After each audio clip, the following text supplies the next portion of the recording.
네, 올해 건강하게 송구 영신 예배를 드리게 돼서 하나님께 감사를 드립니다. 이제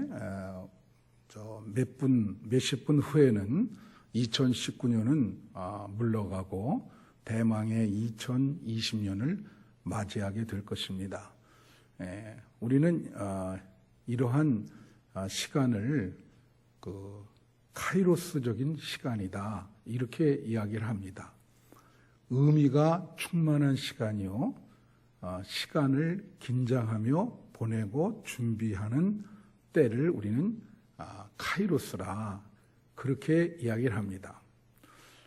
옛날 그리스 사람들은 시간을 크로노스와 카이로스로 이렇게 나눴습니다. 크로노스라고 하는 것은 똑딱똑딱 가는 기계적인 시간이고요, 카이로스는 의미가 특별한 그러한 시간을 카이로스라고 그럽니다. 크로노스는 그냥 똑딱똑딱 가기 때문에 시간이 분열되어 있고 시간에 대한 의식이 별로 없지요.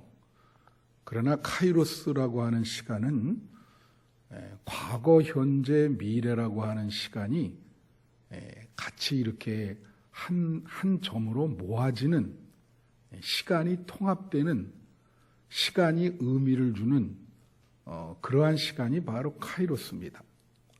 지금 시점이 과거라고 하는 2019년을 한번 반성해 보고 현재의 시점에서 미래를 내다보기 때문에 가장 의미 있는 중요한 시간이요, 또 중요한 예배라고 볼 수 있겠습니다.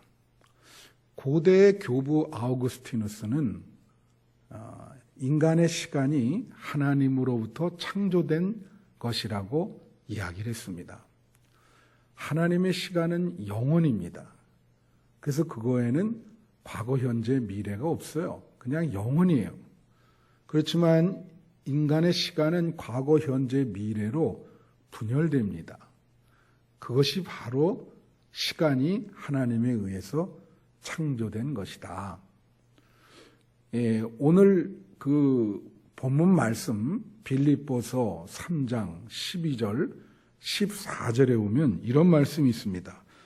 내가 이미 얻었다함도 아니요 온전히 이루었다함도 아니라 오직 내가 그리스도 예수께 잡힌 바 된 그것을 잡으려고 달려가노라.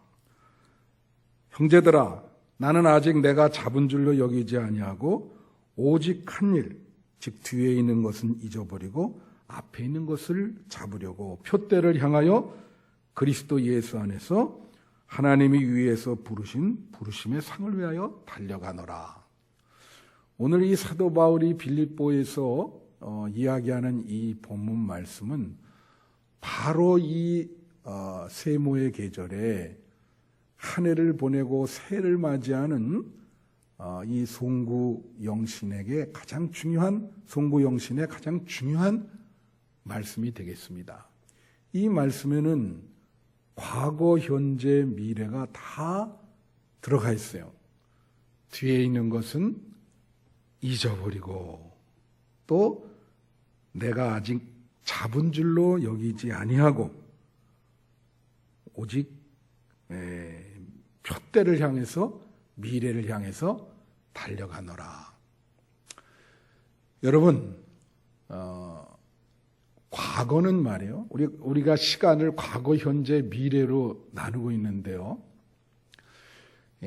과거도 망각된 과거가 있고 우리에게 교훈되는 과거가 있습니다. 망각된 과거라고 하는 것은 우리가 과거에 어떤 일을 했지만은 우리에게 전혀 기억이 되지 않은 과거죠. 그것은 우리가 과거를 살았어도 살지 않은 과거라고 할 수 있듯이 과거를 망각하게 되는 것입니다. 반면에 과거의 어떤 것들이 현재의 나에게 교훈을 주는 의미 있는 과거가 있습니다. 그것은 중요한 과거지요.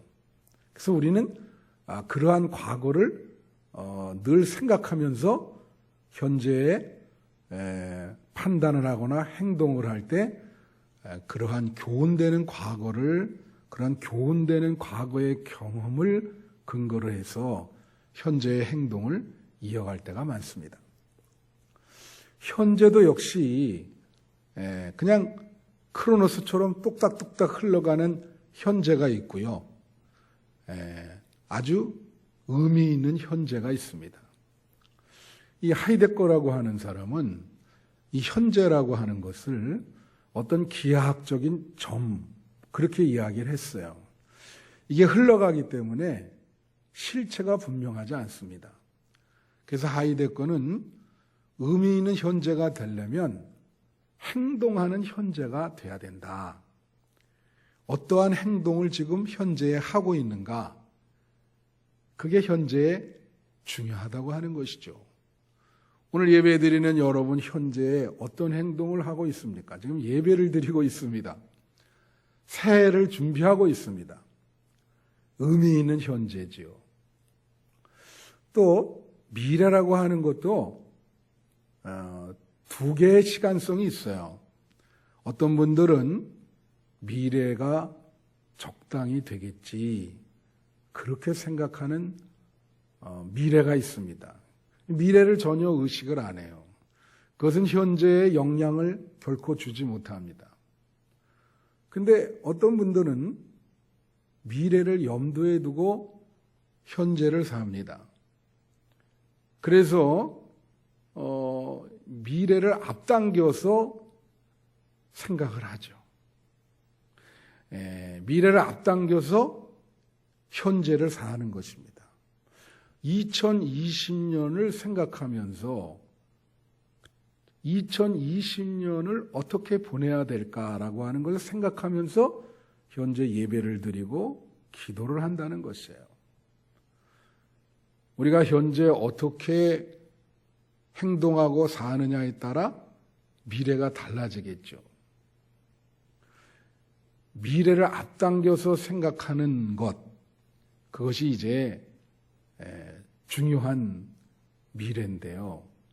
그 미래를 앞당겨서 생각해서 현재를 살을 때 우리는 신앙적으로 충실하고 의미가 충만한 삶을 살아갈 수 있을 것입니다. 2020년이라고 하는 새해를 맞이해서 오늘 본문에 보면은 사도 바울이 뒤의 것은 잊어버리고, 그죠? 망각할 것은 망각하고, 그리고 교훈될 것은 생각하고, 또 현재에 내가 아직 잡은 줄로 여기지 아니하고. 여러분, 현재는 잡혀지지 않습니다. 바람처럼 말이죠. 흘러가고 있어요. 무엇을 완전히 잡았다고 할 수가 없습니다. 아직 결과가 나오질 않았어요. 인생의 결과가 나오질 않았습니다. 잡은 줄로 여기지 아니하고 미래의 표대를 향해서 최선을 다해서 그 표대를 바라보면서 열심히 달려간다. 우리 2020년을 위해서 지금 현재에 우리가 준비해야 될 몇 가지가 있습니다. 제가 여러분에게 한 5가지로 말씀을 드리려고 그래요. 첫째는 한 해에 대한 감사입니다. 2019년 한 해 동안 하나님이 많이 우리 인생에 개입하셔서 역사하셨습니다. 참 힘들고 어려운 일도 많았지만 그때그때마다 하나님의 도우심으로 그 인생의 어려움을 극복하고 2019년 여기 연말 지금 시점까지 오게 된 것입니다. 이것은 전적으로 하나님의 은혜입니다. 사도 바울이 고린도전서에서 나의 나된 것은 하나님의 은혜다. 그렇게 고백합니다. 2019년의 모든 우리의 시간과 역사는 하나님의 은혜였고요. 그래서 한 해를 마감하면서 하나님께 감사하는 마음, 2019년을 순조롭게 보낸 것에 대해서 하나님께 감사하는 마음을 가져야 되겠습니다. 두 번째로 2019년 이 가는 해에 대해서 우리는 회개하고 반성하는 일입니다. 어떤 사람은 일생 동안 전혀 반성하지 않고 사는 사람이 있습니다. 그러나 크리스찬이라고 하는 말은 다른 말로 하면 반성하고 회개하는 사람들이라는 거예요. 예수님께서도 공생애를 시작해서 제일 처음에 하신 말이 회개하라, 천국이 가까이 왔다. 때가 찼다. 하나님 나라가 가까이 왔다. 회개하고 복음을 믿으라. 이렇게 말씀하셨습니다. 그래서 이 1년을 마감하는 이때 우리 한 해 동안 하나님의 뜻대로 살지 못한 것을 회개하고 반성해야 됩니다. 내가 무엇을 잘못을 했는가? 말씀대로 살지 못한 것이 무엇인가? 제가 재미나는 얘기를 들었습니다. 어떤 피부과 의사에게 피부과를 택하게 된 동기를 물었습니다. 모든 피부과 의사가 다 그런 건 아니에요. 좋은 피부과 의사가 훨씬 더 많습니다. 그런데 그 피부과 의사의 대답이 아주 참 걸작이었습니다. 그분이 피부과를 택하게 된 동기는요, 첫째는 피부과 환자는 밤에 찾아오는 일이 드물고요, 둘째는 피부과 환자는 죽는 경우가 드물다는 것입니다.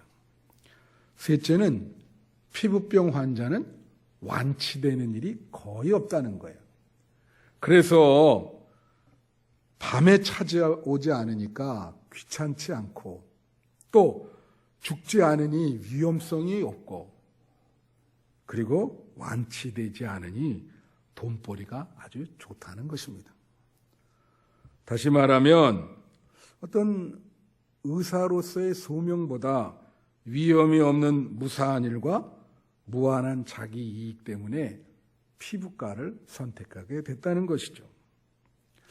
저는 그 설을 들으면서 우리 기독교인들의 모습을 한번 생각해 봤습니다. 우리도 이런 모습을 띠지 않았나. 경건의 능력을 추구하지 않고 경건을 통해서 이익을 보려고 하지 않았나 하는 것을 생각해 보게 됩니다. 우리가 2019년을 시작할 때는 거대한 신앙 목표를 세우고 출발했지만 하루하루를 지나면서 이 피부과 의사처럼 하나님의 뜻보다는 자기의 뜻을, 성령을 쫓는 생활보다는 자기의 이익과 쾌락을 추구했음을 주님 앞에 겸손히 고백하고 회개하는 그런 시간을 가져야 될 것입니다.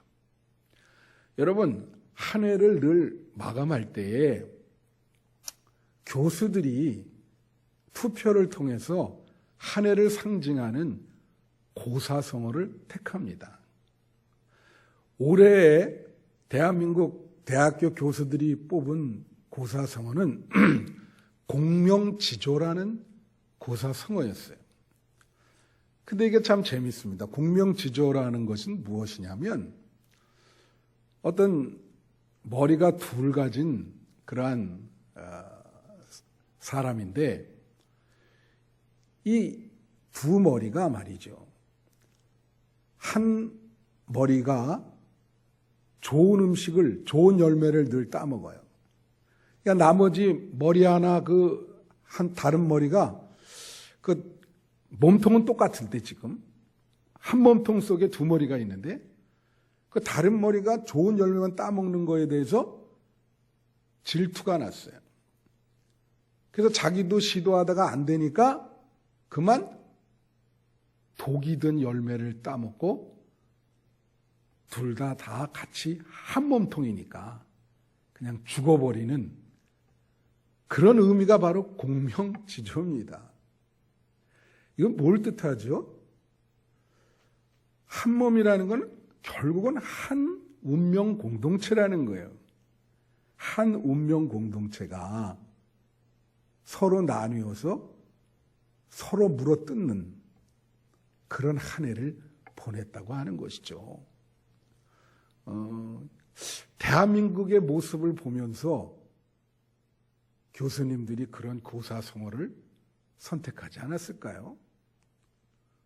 혹여나 우리 교회나 여러분의 가정이나 우리가 속한 직장이 이렇게 한 운명 공동체이기 때문에 서로 사랑하고 서로 아끼고 하나의 몸통을 유지해야 되는데 그렇지 않고 서로 물어뜯어서 결국 자기 발등을 찍는 그러한 한 해가 아니었는가 반성해보고 그리고 회개하고 새해에는 더욱더 사랑할 수 있는 그러한 존재가 되기를 기원해야 될 줄로 믿습니다. 그 다음 세 번째는 한 해 동안 어떠한 사건이나 일을 통해서 여러분에게 어떤 피해를 준 사람을 용서하는 일입니다. 그런 일을 완전히 잊어버리는 겁니다. 참 어렵지만 여러분에게 상처 준 그 사건들을 좀 마음속에 지워버리고 새로운 마음으로 출발해야 되는 것입니다. 그런 게 참 어렵지요. 그래서 신학자 폴 틸리는 이런 말을 했습니다. 과거는 과거 속에 파묻어버리고 현재를 과거의 짐으로부터 벗어버리지 않고는 생명이라고 하는 것은 지속될 수 없다. 생명의 지속을 위해서는 과거를 잊는 일이 중요하고 과거를 잊기 위해서는 과거에 여러분의 마음을 아프게 했던 사람들을 용서해야 하는 것입니다. 그래서 이 해가 넘어가기 전에 여러분의 마음을 아프게 했던 사람들을 용서하시고 새해에는 새로운 마음으로 관계를 맺는 여러분이 되시기를 축원합니다. 유대계에서 신년 맞이를 로시 하슌이라고 합니다. 유대인들은 신년을 맞이하기 위해서 두 가지 일을 합니다.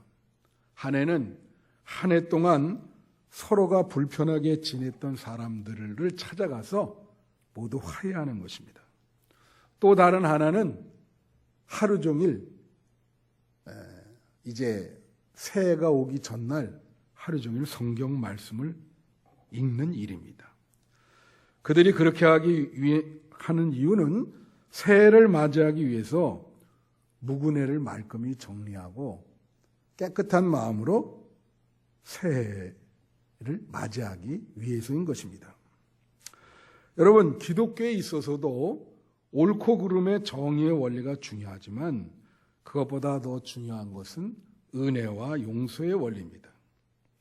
지금 새해가 얼마 안 남은 이 시점에서 우리는 한 해 동안의 모든 것을 다 파묻고 과거로 용서할 것은 용서하고 과거로 돌려야 됩니다.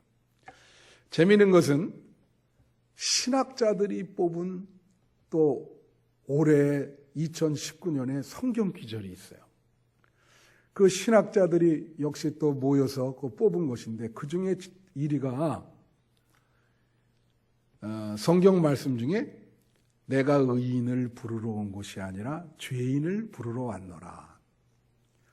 예수님이 하신 말씀이거든요. 이 말은 세상에 완전한 사람은 없다. 그러니까 이 세상을 살아갈 때 의인의식을 너무 지나치게 가져서 다른 사람을 정죄하는 그러한 생활을 하지 말고 의인의식보다는 죄인의식을, 죄를 깨닫고 하나님의 은총을 받고 살아가는 존재가 돼야 된다 하는 그런 말씀이에요. 연말을 맞이해서 신학자가 뽑은 성경 귀절, 의인을 부르러 온 것이 아니라 죄인을 부르러 왔다 하는 것을 우리가 새겨둘 필요가 있습니다.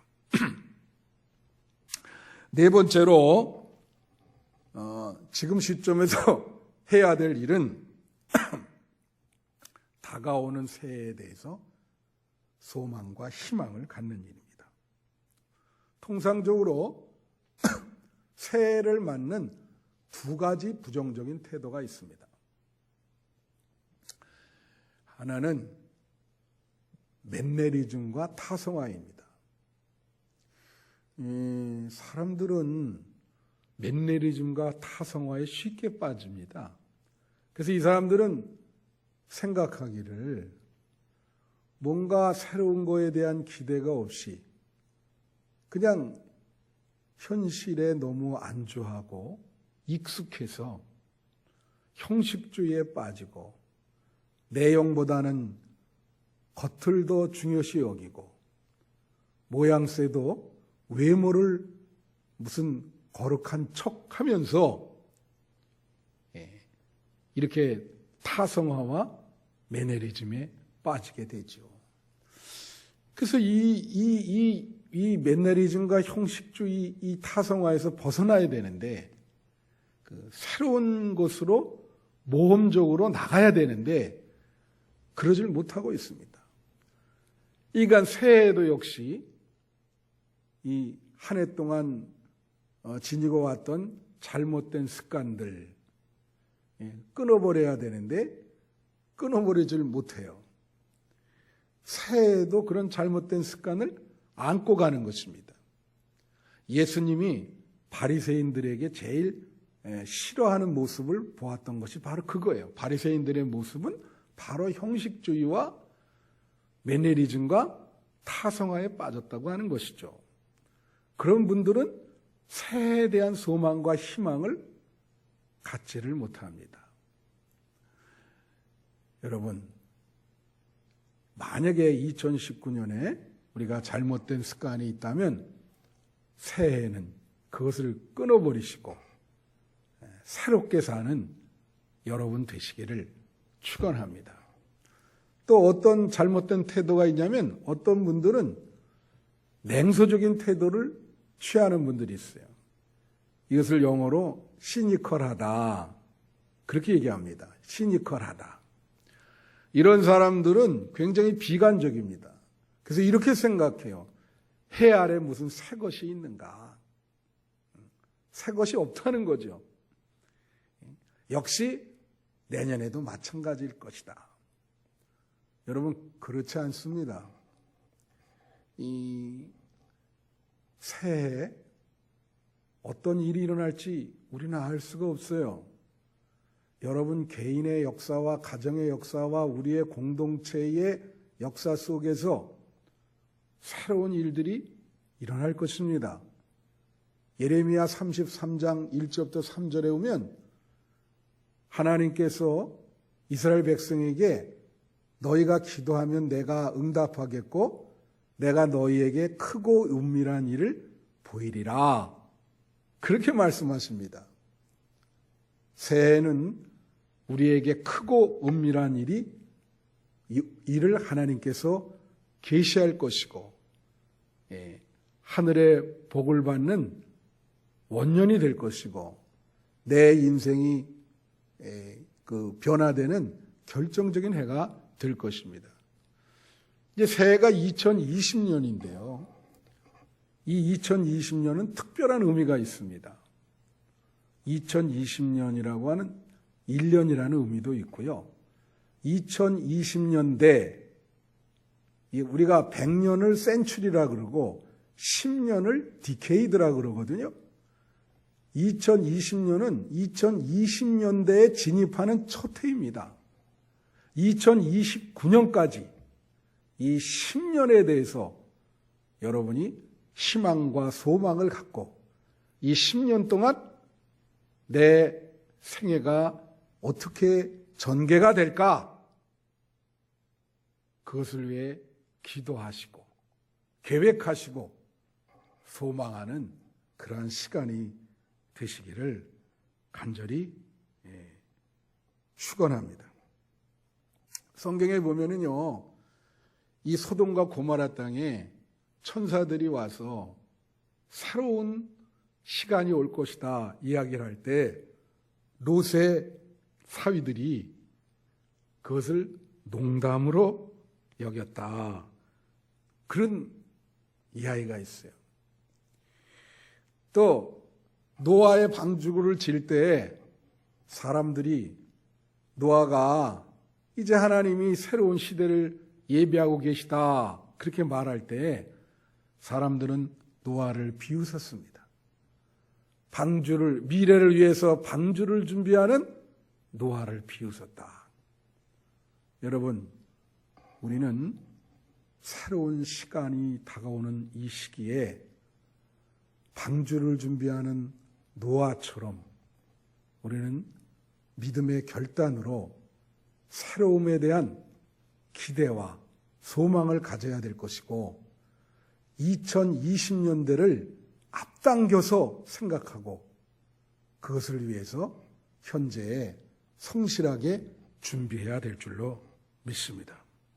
오늘 본문 바울이 12절에서 내가 이미 얻었다함도 아니요 온전히 이루었다함도 아니라 오직 예수 그리스도께서 잡힌 바 된 그것을 잡으려고 쫓아가노라. 이것은 체념도 아니고 원망도 아닙니다. 이것은 현실에 대한 올바른 점검을 통해서 미래에 대해서 소망을 갖는 것을 의미합니다. 이것은 신앙의 소망입니다. 그런 신앙적으로 예수께 잡힌 바 된 그것을 잡으려고 쫓아간다. 현실에 노력한다. 그 말씀을 명심하시기를 바랍니다. 마지막 5번째로 묵은 해와 새해의 경계선 상에 우리가 해야 될 일은 새해를 하나님께 전적으로 맡기는 일입니다. 여러분, 뭐든지 경계선 상에 있어서의 우리의 태도가 참 중요해요. 여러분, 십자가와 부활의 경계선 상에서 제자들의 태도가 어땠습니까? 그 역사의 중요한 시간에 그들은 그 시간을 잘 못 보냈고 선택을 잘못했지요. 지금 묵은 해와 새해를 구분하고 지금 넘어가는 경계선상의 이 시간, 우리는 어떤 선택을 할 것이고 어떤 마음의 준비를 할 것인가, 이게 중요합니다. 그런데 여러분, 인간을 짐꾼으로 우리가 묘사할 수 있어요. 짐을 진단 말이죠. 그런데 2019년에 짐 지었던 거는 이제 하나님 앞에 다 내려놓고 자유로운 마음으로 새해에 새 출발을 자유로운 몸으로 해야 되는 거예요. 그것이 바로 새해를 출발하면서 하나님께 모든 것을 맡기는 것입니다. 맡기고 하나님만 바라보고 새해를 출발해야 되는 것이다. 여러분, 성경 말씀 신명기에 보면 모세가 이스라엘 백성을 이끌고 출애굽할 때에 젖과 꿀이 흐르는 가나안 땅에 들어갈 때 이스라엘 백성에게 다음과 같이 말합니다. 이스라엘아, 들으라. 내가 오늘 요단을 건너 너보다 강대한 나라들로 들어가서 그것을 차지하리니 그 성읍들은 크고 성벽은 하늘에 닿았는데. 그 말은 뭐예요? 젖과 꿀이 흐르는 땅에 들어간다 그래서 쉬운 인생이 되는 건 아니라는 말씀이에요. 거기도 어려움이 많을 것이다. 성벽은 크고 성읍들은 크고 성벽은 하늘에 닿았다. 넘기가 쉽지 않다. 이스라엘 백성들이 들어가는 새 세계조차도 삶의 문제가 많을 것이다. 이렇게 보는 것이죠. 마찬가지로 여러분, 새해에는 항상 기쁘고 좋은 일만 있지 않을 것입니다. 물론 좋은 일도 많겠지만 어렵고 힘든 일도 벌어질 것이죠.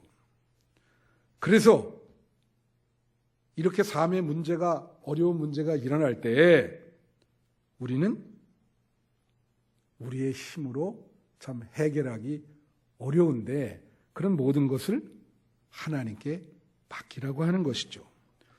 모세가 가나안 땅에 들어가기 전에 아까와 같은 말을 했지만 동시에 다음과 같은 얘기를 덧붙였습니다. 오늘 너는 알라 내 하나님 여호와께서 맹렬한 불과 같이 내 앞에 나아가신즉 여호와께서 그들을 면하사 내 앞에 엎드러지게 하리니. 이 말은 무슨 뜻입니까? 이스라엘 백성이 가는 젖과 꿀이 흐르는 가나안 땅에 끊임없이 문제가 일어나겠지만 여호와께서 모든 것을 책임지고 문제를 해결해 주신다고 하는 것이죠. 그래서 새해에 하나님을 붙들고 들어가라. 하나님께 맡기고 새해를 귀한 시간을 하나님께 맡기고 새해를 맞이하라고 하는 것이에요. 여러분, 사도 바울이 항상 기뻐하라 말합니다. 그러면 새해에는 항상 기뻐할 일만 생기니까 항상 기뻐하라고 하는 그런 뜻입니까? 아닙니다.